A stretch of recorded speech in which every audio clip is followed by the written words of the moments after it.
James Hudson Taylor was born in Barnsley, at number 21 Cheapside, and he was the son of a pharmacist who was a local Methodist, and he sailed at age 21 to China to spread the gospel there. So it was an amazing thing he did. 1854 is when he set foot on Chinese soil at Shanghai. And tell us a bit more about the legacy he left there. I mean, he was an extraordinary guy. He was a pioneer. He adopted Chinese customs. One of his mottos was, "Let us, in everything not sinful, become like the Chinese, that by all means we may save some." So, for example, he dressed as a Chinaman. He grew a long pigtail. For example, he ate their food, at least what was constitutionally possible for an Englishman.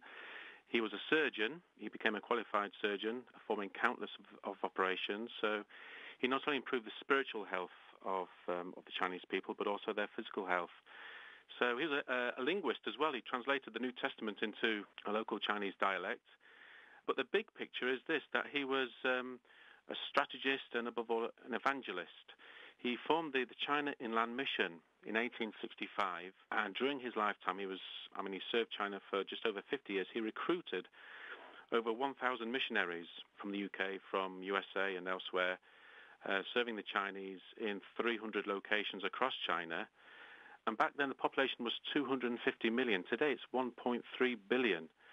And experts estimate that today there are around approximately 105 million Christians in China, which is quite something, and I mean that's more than the whole of the UK population. And so you can argue to some measure, really, credibly, that it all goes back, the history of the Chinese church, to this man called Hudson Taylor from Barnsley. And do we have any idea as to why he chose China to go and visit and take the gospel message there? He was very influenced by his parents.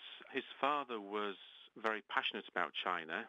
I mean, he would, as a child, he would overhear conversations downstairs when he was supposed to be in bed about, the fact that China was a great land, but Christianity virtually unheard of.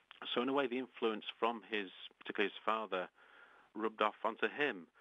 He was converted at 17, and really he began to prepare straight away for China. He just had this compelling spirit to go, and so he did 4 years later, age 21.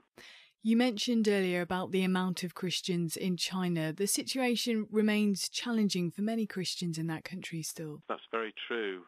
I mean, Hudson Taylor, he formed the China Inland Mission, but his influence continued after his death.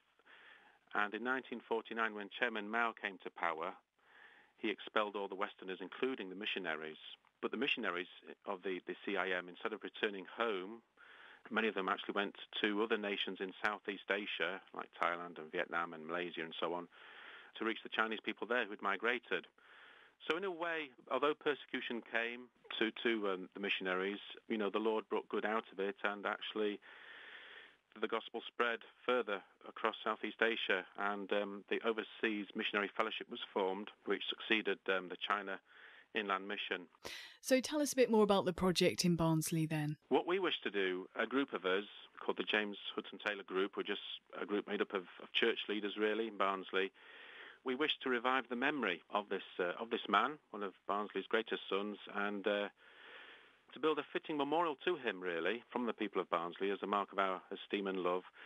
So we're currently working on creating a heritage trail with attractive plaques and charting his life in Barnsley to help form and educate and inspire people, not only Barnsley people, but also we want to inspire others, visitors, especially Chinese from China and Southeast Asia. So we particularly want to encourage visitors, and we warmly welcome anyone who wishes to follow the James Hudson Taylor Trail.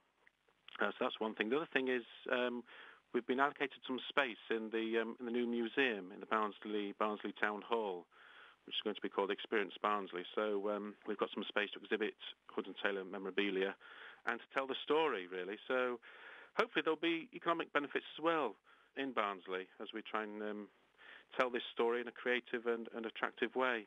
And you've already had much interest from Chinese people visiting this country. Yes, in recent weeks we've already welcomed a group of 30 Chinese people who came to visit Salem Church, where there's already a plaque there where Hudson Taylor and his family were associated with at that particular church. So that was quite exciting. And we also had a visitor from New Zealand. We were having one of our first meetings as the group, and at Salem Church, and this man sort of popped his head around the corner and asked if this was the church where a plaque was, and we said, yes, in fact, you've just arrived at the meeting, come and join us. And he was actually from New Zealand and come to Barnsley with the intent purpose of researching the Hudson Taylor story. And then the other example is some years ago in 2004, which was the 150th anniversary of James Hudson Taylor arriving in China. Some Chinese church leaders came to Barnsley, led by Brother Yun, who wrote, of course, The Heavenly Man, and another church leader called Peter Zhu of Love China International. And they regarded Barnsley as a sacred place.